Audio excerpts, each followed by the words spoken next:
Ụmụnne m, anọ m otu nwanne anyị nwaanyị akpọ m na fon na-ebe akwa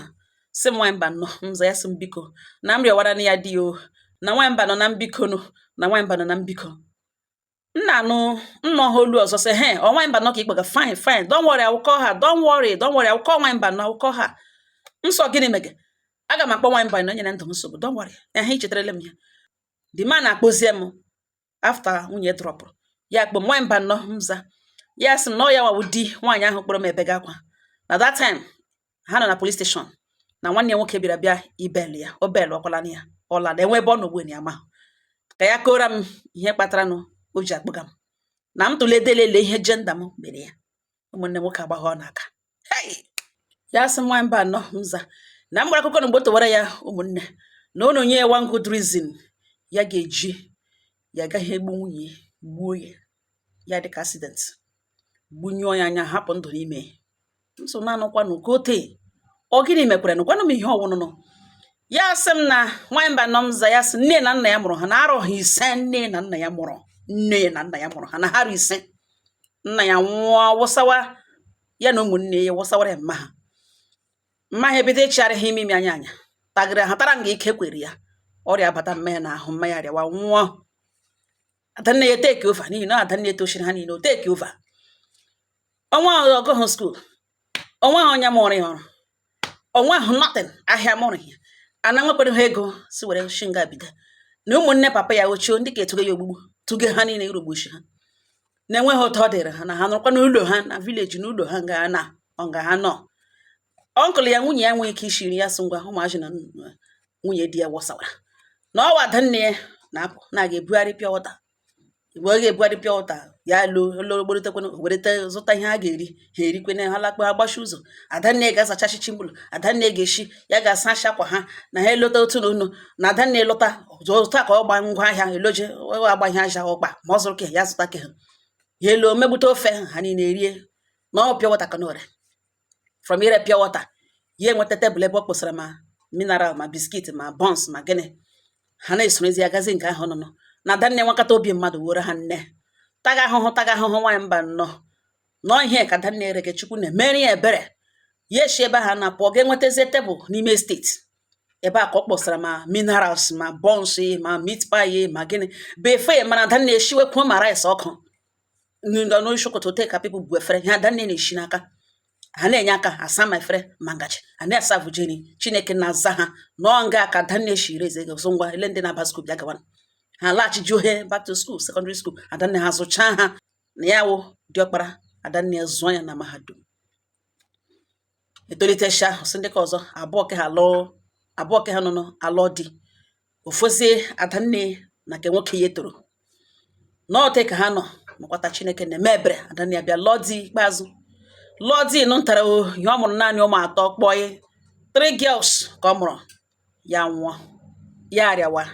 ya ebugharịa ya mee nwe ihe na-emefu ha adanne ya nwụla ha nwụọ ọdụ ha ka nne ha ka abụọ nwụrụ. By then ya alụọkwala na nwaanyị mba nọ na ya alụọla nwaanyị ji 2 girls 2 beautiful girls Chineke fụrụvụ kpa ya n'aka and ya mewekwala na ọfụma onye ka eliekwara adanne ya nụtara lichaa n'ihi na ọnwa ọrịa adanne eriri ha ego especially ya nwa na ego ya kpara na adanne ka ọ wee nga eji azụ ya ndụ mana Chineke si no na time ya ezure ya belafụ ha na ọ weta eshi luzu adanne ka adanne ya nwụkwara nwụcha ya kpọrọ ada ya nwaanyị si ya ga-azụ ya nwanne ya nwoke ka ọzọ kpọrọ oke oso ka ada nwanne ha ka ọzọ kpọrọ ka ọzọ kpọta ka ha shi kpọrọ jo pikiri ụmụ those 3 girls ọ gwụsara nwụọ ya pikiri ha na ka ada ya pikiri this girl na this girl bịara n'ụlọ ya at the age of 14 years n'afọ ọrụ mgbe nne ya nwụrụ ya kpọrọkwana ya na nwunye ekwenụ enweghị ebe eshi efelugo as a father and as a husband na enweghị nwunye nara ya na-emere na ebu family nwunye n'ishi na nwunye eshi na very nonsense family na ha wụ ndị problem na-enwe mgbe na-akpa every time o receive call agasị nwanne nwoke lụrụ ọgụ o gburu mmadụ a ga-asọ mere ke azọ mere ka ọzọ mgbe niile ọ baga police station apụtaga and ọ ya nwa gbagacha n'ihi gịnị nwunye na-ebere ya kwa biko nne rewa na ya nọ dị efọ nne nna ya rewa ya nọ dị efọ nna ya nne emecha nwụọ na beri ala ya buru ya n'isi ọ dịka ya nwaliri this woman single handedly n'ihi na ọ naanị awụ onye isi kpakọrọ ọnụ asọgọ asị mmadụ nọ na that family ụmụnne chụchara ụmụ nwoke gbalagashi eliekwe nna elicha the last ibu e buru na family ekpewe ya za ya gwa na this is the last ya ga-ewere ha ego gataga na nonsense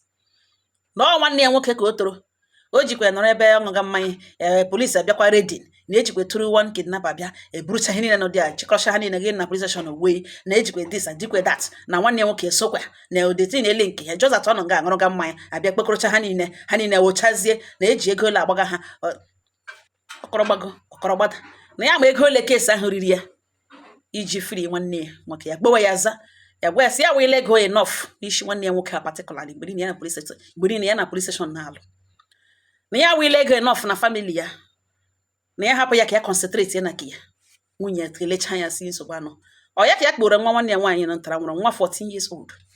that same year this girl bịara n'ụlọ ya n'ihi na enwere akaụntụ ya mebere ebe ya na-aga akwụ ụgwọ bills utility bills every month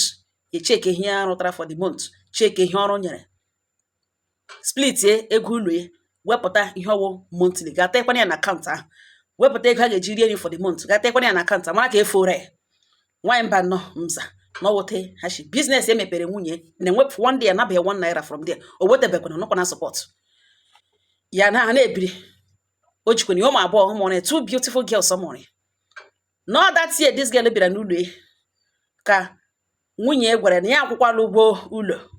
ya sịrị ili na o nwere access to that account app ya ma gị na o nwere access to it in case enwe ihe mere ya echi na nwunye nwere access to that account ọ makwara ego ole n'ebe ahụ o kwewe ya za si ya na ya akwụkwala ụgwọ ụlọ ya jụọ esi ụgwọ ụlọ mekwana na expire na ọ ka fọrọ 2 months ya sị na o fọrọ 2 months na eme ngwa ngwa emeghara ọdachi na ebe ya bụ ihe a na-akwụ ebe a na ihe a na-akwụ na 1.2 million na ihe a na-akwụ landlord ya na ya ebiela ebe ahụ 4 years before akpọta nwa nwanne ya nwaanyị n'ugbo ene mana ọ datie ka nwunye jọsụrụ before that days ọ ya nwa na emere demand transfer mana nwunye kpewe na ya akwụkwara landlord ụgwọ ụlọ ya sịrị ili onye kwele receipt was yes okay akụghegoro na nwaanyị mba nọ mza na nwa nwanne ya nwaanyị dị 14 years mgbe ọ bịara n'ụlọ ya mana ugbu a na ya na-agwa m ihe na ya na-akpọrọ m ugbu a na nwa ahụ na ọ dị 17 years old na obi agbawale na ya nọ akpọ ya si ya gbatakwa na this girl nọ n'ụlọ ya na ọ na-anwụ anwụ na ọla nebo ya kpere egwu ahụ na nwunye eburula the girl gawa ụlọ ọgwụ na ọ ghọtaga ihe mega na nwa ngwere ike ya gbachi ike before ka nwa ihe hapụ ime this girl ya kpọọ nwunye na phone sọ gịnị mere nwe ihe mege this girl sị na obere ahụ ọkụ matụrụ ya na ya kpọrọla ya gawa ụlọ ọgwụ ya na iwezi na ya nọ on top of the matter na enwe ya na ya concentrate ya chọghị ịbịa kpọwa ya bịa ya jụọ esele ụlọ ọgwụ ebe ọ kpọrọ ya ga ọgwụ ya wụchasịa dị ya rute dị ya dọkịta kpọwa ya za dọkịta si ya na ya dị nwaanyị ya sị na onye ka this young girl wụ to him ya sọ nwa nwanne ya nwaanyị otu nne ya nwa ada nne ya kpọrọ the man address nwa ọ dị afọ ole ya gwa sọ dị 17 years old dọkịta jụọ sọ gịnị kpatakwanụ nwunye ejiri ọchọhụ ka ya gwa ya ihe wụ the problem with the girl na anyways na enwe ha na-eji egwu na ya ghọta ihe nwunye ji chọ ka ya hide this part not important ka ọ mara as the man of the house and the girl they related to him directly not even to his wife na nwa ahụ shiga ime na ọmaghị ụlọ ọṅụ na concussion dị egwu finally ekperozie gawa ụlọ ọgwụ ihe adịka ọkwa dọkịta na ha vandalize ala akpa nwa ahụ na ada ga-enwe ike ọ ga-atụzikwa ime na ha emebiri ihe too much na o luzuole blood ebe ọ dị ahụ na ọ dị aware na nwa ahụ shiri ime ya na ọ dị only 17 years old ya sị gịnị ime gịnị ọ sị gịnị dọkịta repeat ihe onwe ya sị ka ya ga hụ the girl briefly dọkịta si okay ya gawa na room ebe na bed ebe dewere this girl dekwe nwunye ya nọ the girl n'akụkụ nwunye ya si ya na ya na dọkịta kwele dasun na nwunye were anya ha ya n'anya gbaa ya ele nwunye sie nyere ha ohere nwunye sa leke nyere ha ohere na-ele ihe o midiri ya gwa nwunye sie shi na room apụọ ka ya na this girl nwee okwu nwunye si ekwuwe na ọ ya nwa ọwụ ya wụ nwaanyị na nwa ọwụ lele ihe o ji chọ ka ya pụọ na ọ gịnị ihe ọ ga-ekwu n'ihu this girl ọ naghị ekwuli n'ihu ya gwa nwunye sọ n'ihu ya ka nwa nọ tụrụ ime bido shinwe na ya ga-eshi na room apụọ na ya ga-abịagodo to ha but for now na ya nyere ya ohere ka ya na this girl kwuo mgbe nwunye hụrụ mkpụrụ anya ya eji abịacha ejiri nwayọ bilie pụwa eji ya were ụzọ slam the door ka the door na-agụpịagodo isi na iwe ya wụ na ọ gbara nkịta semoda ọ nọ nga ya na this girl na nwa adị ime ọwụ na ọ dị ọ gasị na ọ dị ha wee na nwa adị ime ka ọwụ na o leghara nwaanya ọkọtị ya gawa ọrụ o play with the role of a mother to this girl nwa nụrụ n'okpuru ya ime shiga erute stage mgbe ọ nọ ọ gasị ọ dị ha wee ka ọ na ọ dị awe ka ọ nọ na-erughị this girl anya na ọ wụ iwe ya ebe iwe shigara nwunye ya iwe ozugbo ọ pụrụ ya slam dị ọgụshie dọ gbashie kpam shechara oche n'ezie dis girl n'akụkụ tụbiriwe kpewa aha ya na-akpụ jụwa ese mgbe ọ bịara n'ụlọ na ọ ya nwa bịara bịa kpere afta mma ya nwụchara n'ọwashi ya sọwa ọ eziokwu brọda ya gwe na ọ na ya achọghị ọganiru ya gaghị abịa kpọrọ ya na ọ dị like a daughter to him na o doro ya anya na amama ya zụrụ ya na ọmama mụrụ ya nyere ya ndụ na onwe ihe mma ya na-eme ha iji mee ka ha dị ndụ n'ihi na afta mama ya nwụrụ na ọmama ya ụkwa na ada nne ya tekiri ova rezie ha zụọ ha ọfụma make sure na nwunye ụmụnne ya lara n'iyi nwaanyị ntara mkpụrụ isi anya mmiri ebido akọbishiwe ya n'anya ya jụwa esi o nwere ihe ọ nara before ya na-enye ya na enwere ihe o wepụtara ọnụ si ya brọda ndekwa ihe ndidi ya na-enye ya ọ sị mba na skuul ya tiri na ọ dịghị mma ya sọ dị mma na ọ gịnị nwe ihe o jiri lewe ya anya na-achọ ka ya eluzuo ya ebe ya eluzuru mma mụrụ ya na ọwa ọma hụ na ya hụrụ ya n'anya ya si ya dị agwe na ọ dịrị awe na-achọzi enwu na-eme ihe ga-ewetara ya ọnwụ na-achọzi ka ya eluzuo ekwe ya egen ebe ya eluzuru mma ya na ọ gịnị nwe ihe ya mere o ji chọọ ime ka ya obi na ya wawa onye yiri mma ya yi ga-everyday ka o ji chetara ya ada nne ya na ọwa ihe ọgịnị mere o ji nweta onwe n'ọnọdụ a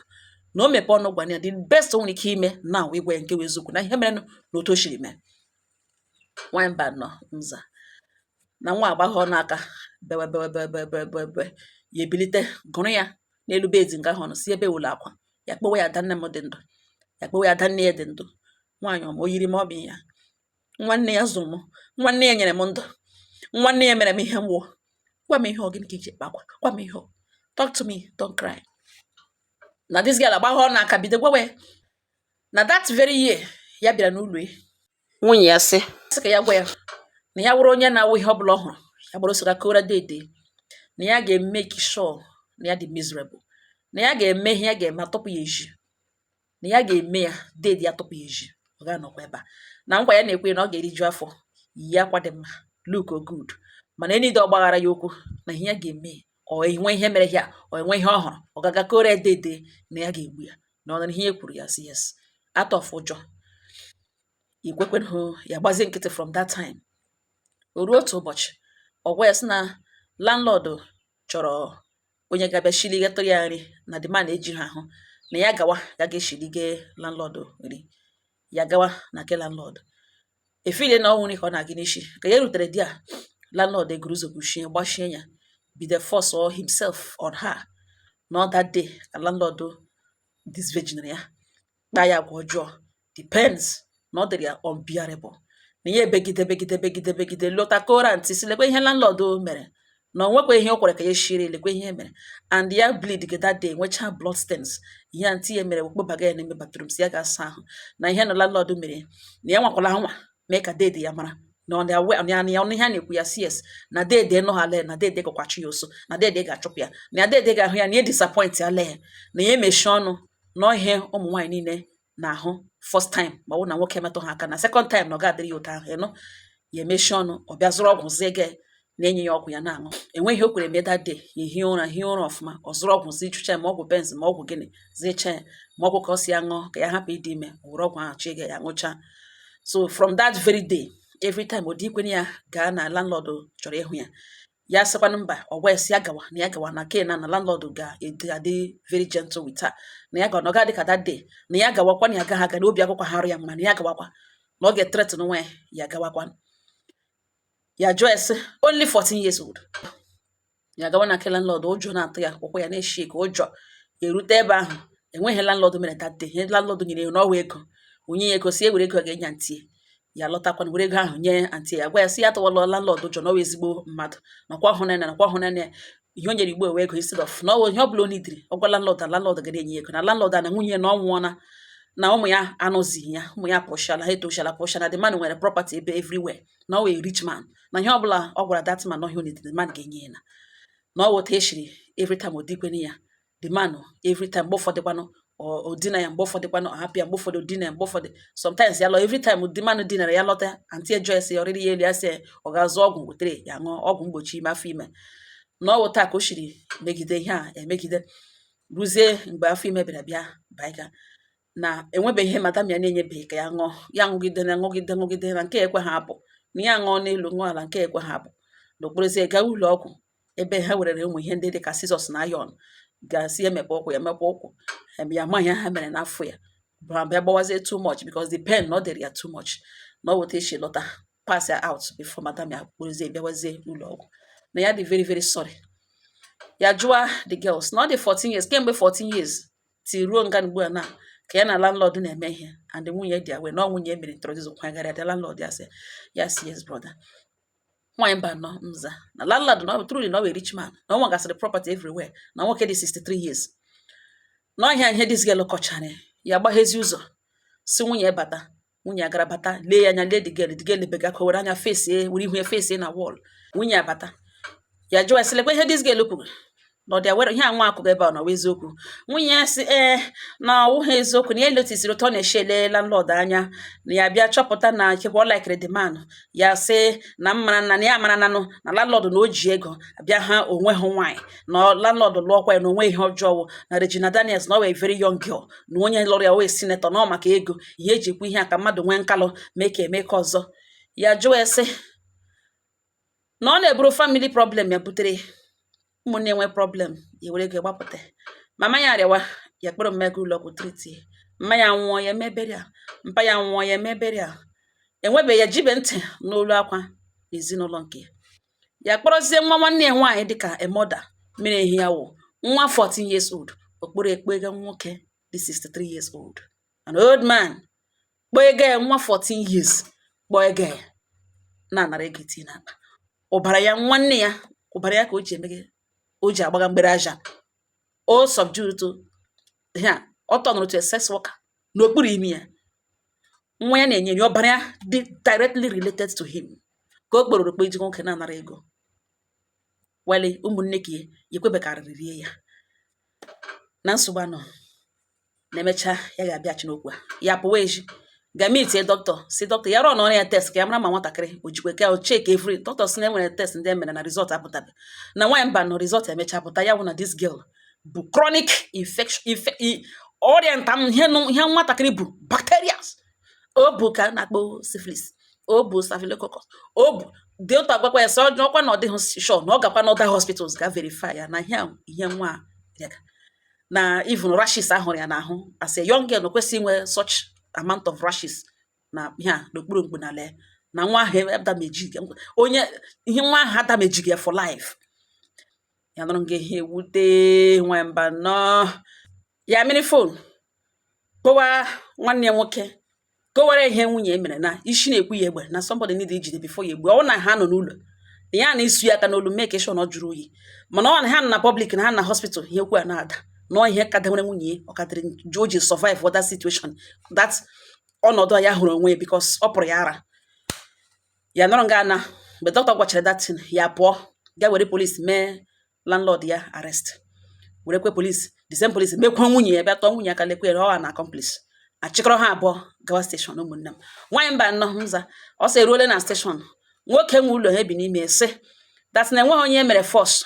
na ọ nwunye ya bịara bịa mitie ya na ihe na-eshiri dị ike na di ya na-abụghị onye na-ekwuchọta ihe shidiri ya na ihe na-eshiri ha ike na ya biko mere ha ebere na ya na-arịọ esi biko na ịkwụ ụgwọ ụlọ ha na-akwụ na onye nwana ha na ya biko mere ha ebere na di ya nwere problem family problem na this and that kọcha problem ya sị na kama ka ya kpọrọkwa obere nwa nọ ya na ya bụ ọnụ ebe nwunye na-anọ ya ọ bịa shili iwe eri na o were emere nwunye ihe ọ bụla ọ ga-eji nwunye eme na ya were this young girl mee ya jụọ esi na ọ ka obere nwa si no na ọwụghị obere nwa na ọgwụ obere ahụ ka ọ nwere na nwatakịrị na ọ dị 18 years wale hue nwatakịrị dị as of that time na 14 na ọwụ obere ahụ ka ọ nwere na o tokwele nwa agbọbịa na ọwụ na nwa 18 years na ihe nwunye ekweghị ya wụrụ nwoke na-ejighị nwaanyị afọ ka evu kpa ya n'aka na konjiji ntamta ji elege ihe nwatakịrị ya laikiri ọ masịrị ya ọ wee young girl ya wee old man n'idiri nwa obere nwa ga-eleji anya ya kpụrụ n'ebe a kpọghiri ya na ọkwa ihe kpatara na eji hapụrụ ya ụgwọ ụlọ kemgbe 2 years na akwụbeghị ụgwọ ụlọ ihe ha na-akwa ya na 1.2 for 2 years na nwunye this man akwụbeghị ụgwọ ụlọ ya fili na oke ihe emekwe na ọ wee aka nri kwa aka ekpa kwuo aka nri ebe nwa nga ya nwunye ya kpele na ka e were n'agbatịrị nwoke werekwe nwatakịrị mgbe ọbụla enidiri ọbịa na biko na enwe onye afọ ọsụrụ na nwaanyị a gwara na nwatakịrị nọ 18 years na ọ wụọla adult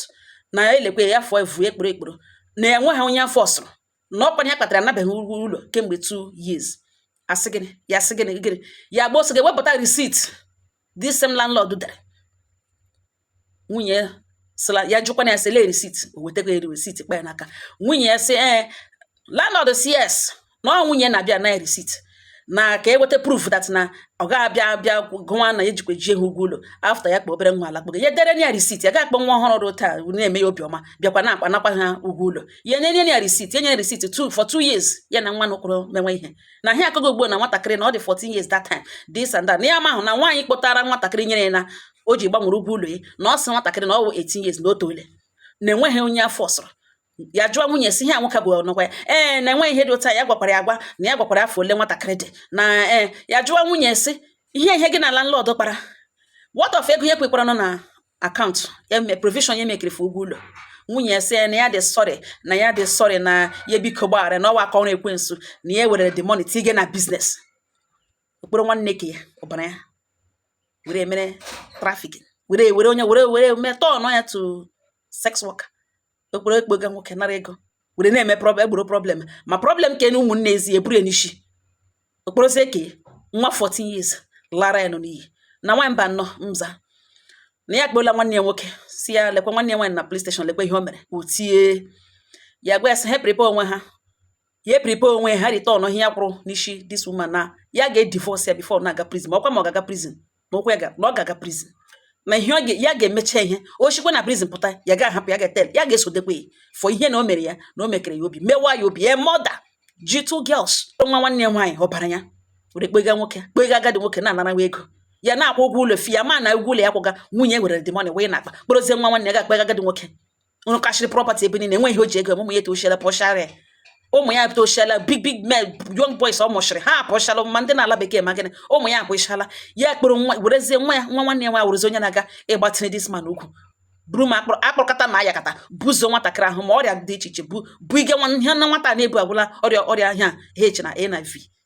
Nwa ọhụrụ tọtụrụ nwa ọhụrụ line iyi na nwaanyị ka ya dewere n'ụlọ na-eleji anya mepere business buru problem family ya n'ishi otu family relative ya kpọị ruru ya nso okpopụga kpe agadi nwoke at a very young age nwa 14 years na-anara agadi nwoke ego ụgwọ ụlọ kwe na ọkwa na ego ụgwọ ụlọ ya kwụgakwa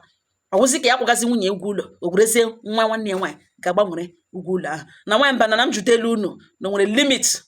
for ihe ụmụ nwaanyị nwere ike ime na ọrụ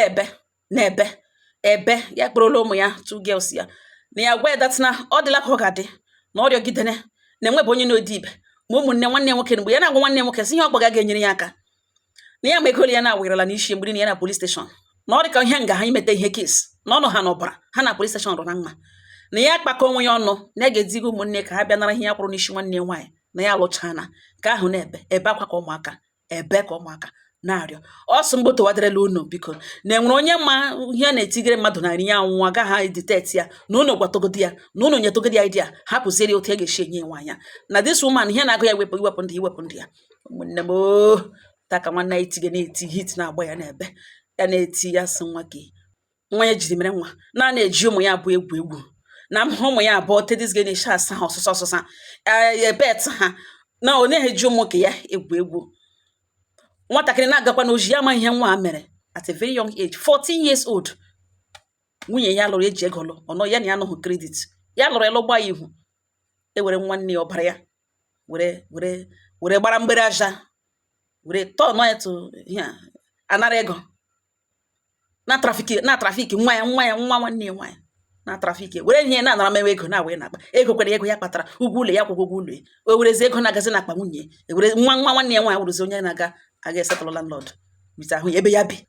nga bi ihe nwoke kpọ n'ọnụ wụ jenda nwanyị mba nọjọ jenda ga-egbuole m nwanyị mba nọ jenda ga-egbuole m ụmụnne m ha Chineke nna gwadele m one good reason nwaanyị a ga-eji ọga ha aga prison a mother o jikwa ụmụ abụọ 2 beautiful girls ọ na-ele anya na ha ga-eto lụọ di nụrụ nke ọma nwee ike leta kpọrọ nwa nwanne ya nwoke nwa nwanne di ya ọbara ya mee ihe na ọ ga-eme nwa ke ya kpasị agwa ọ na-aga akpasa nwa ke ya every year nwoke were 1.2 million chiaga na akpa ya nwanwezie this small girl at 14 nwa 14 years kpọrọ ego agadi nwoke 63 years ya kporo nwa 14 years kpege nwoke dị 63 years nwoke na-agbagbọrị tụtụrụ ọrịa niile o buketoro n'ahụ ụmụ agbọghọbịa kemgbe nwunye ekwere nwụ ọ na-ekwe ha alụgharị nwaanyị tụtụrụ ruru ọrịa niile ọ kpọkpọkoro n'ahụ were wọlagacha nwa ọhụrụ n'ahụ ya gbawara nwa nọ first experience the same man nwoke 63 years kpere foevu were kpe nwatakịrị nwoke n'aka nwatakịrị dede ekwe dị ekwe ọtụta ji ego ji akwụ ụgwọ ụlọ ya ma ya si akwụọla ụgwọ ụlọ were the money side were mere nwekarị ya mma ebiriwe ihe gụrụ ya were ego ụlọ di ya wepụtara provision ego di ya wepụtara for ụgwọ ụlọ bụrụzie ntụrụ nwa nwanne ya nwaanyị gaga were kwụọ ụgwọ ụlọ ụmụnna m ele otu o si eti ọ na-ekwu ihe ke olee ụdịka level of wickedness a ga-akpọ ihe nke a biko n'ọdụ unu anụkwanụ na-anụkwa ya ọkwa nna nwa agbọghọ nwụrụ ihe ọ ga-ekwu nwa 17 years na-enwe ihe a na-emere ya na onye ma onye tụrụ ime ya ga-eshinye nwụọ ọ gaghị ekweta ezi na ọ ya nwa shinge this girl ime ahụ ya tụgide nwa ahụ were nwa ọhụrụ gata n'ala unu na-ahụ after nwatakịrị ji ahụ ya natara ya 2.4 million ya wukpo enwe ihe mere nwa ahụ this woman ọ ga-ewepụta ọnụ gwa di ya na adị ama ma lekwe ihe megana lekwe ihe ya na landlord megana lekwe ọ gaghị ekwu ya ọ ga-ebu ya nwa ahụ na ọwa agwa ọjọọ ụmụaka na ihe niile ya na-emere nwa even ọ ga-ebe akwa beka anya ihe niile mere nwa o na ọ ime ka o shinge n'ụlọ ya onye ma onye tụrụ ime eburu nwatakịrị ga-eli ya ụwa anyị nọ n'ime ụwa anyị nọ n'ime jụrụ njọ ụwa anyị nọ n'ime jụrụ njọ ayi ọ mmadụ ka a na-arịa ụmụnne m di ya kpekpedo foonu m okpukpe na nwa mba na m rịawara di ya m sị gịnị ka m narị madam akpọzila m na foonu ihe adị ṅụkọrọ ihe mere ya sị prison chegego prepare your mind ebe ahụ ka ị belongụrụ ya na-akpọ m fon ọ na-achọ ikpegbu foonu ma achọ ikpegburu m batrị na-achọ ikpegburu m batrị nwanne nwoke abịala bel ọ ya ọ nọ n'ụlọ di ya ọ nọ naanị ya ma ebe ọ nọ bịa biri ebiri na foonu m na m rịọwara ya di ya na m biko rịọwara ya di ya m sị ya madam akpọwele nọmba na akpọsị nọmba nọ di ṅụsụ mbupụta okwu aga m ebupụta ihe mere jụrụ njọ jụọ gbuo onwe ihe mere wa arụ ihe enyi mere nwa ahụ ị ga-eme ya ụmụ ha abụọ ahụ ikpe ebe ahụ ọ gịnị wo offense that young girl ọ dịghị oleta ṅụ ihe ahụ so mere ụmụnne ṅụ ọ wuo mehi ya ọ gịnị wụ igwe ṅụ o jighị ụgwọ ime ihe ndị ahụ were ka eji eme mana ọ batara na family bụrụ problem n'isi ofu mkpụrụ nwa nwanne ya nwaanyị ọsọ zụrụ ya na o ji mere nne gị were nwatakịrị nwa 14 years obi ekwe gị kpege nwoke 63 years nara ego dezi ahapụziri gị ụgwọ ụlọ gị ga narazie dị gị ụgwọ ụlọ wee na-akpa gị sị m rịọwa dị gị ka etu m ga-esi ede nwa na-arịọ ya biko follow me nwaanyị biri ebiri na fon akpọ okpokpo ụmụnne m ihe dara nsị m abịa bịa gbotowara ụnụ kelee nne nwanne m nwoke so na ụnụ gbatara ose enyemaka na obi agbawala ya na ole ebe ya ga-ebido na ụnụ lee ihe nwaanyị na-eme mmadụ ibe di ya na-ebi n'ụlọ enwe ụdị ọnụ ụnụ ga-amagịrị ya ka o wetu obi ihe mkpụ eke m ya egbuli ya egbu ya hapụ gị ka lọji aka ha decide ya mana ka otu gị ọdọlese okeri ọnwụọ ya ga-etiri ya chọrịrị igbu ihe na ọ ga-anwụrịrị na ewepụ obi ebe ahụ hapụ ya obere ụwa ya gawa ụmụnne m enwe ihe ụnụ ga-agwa ya unu tire m ya ọnụ ka ọ hapụ ịkwafu ọbara ọ bụ nne ụmụ ya ọ mụrụ ya ụmụ ọ ya ebe mkpụ eke m mana ọ bụrụ ma prison che gị ebe mosquito nọ n'ime ya gbara agba ọ ebe enidiri ga tụkpo nwaanyị a na ihe o mere jụrụ njụ eshigbu onwe nwa ọhụrụ ka na imagine nwa 14 years gbanye send nwatakịrị send gide kọchara 2.4 million o jiri o werele nka settle onwe nwoke si ya na-alụgachi ị ga-emecha mmadụ ihe ga-esi ya na ọ ga-end with biko gbaghara ọnwa mmadụ ọ wọbara ya olee otu ada nne ga-efili ofe ebe ahụ ka otu ọ ga-esi ede nwa na-agbaghara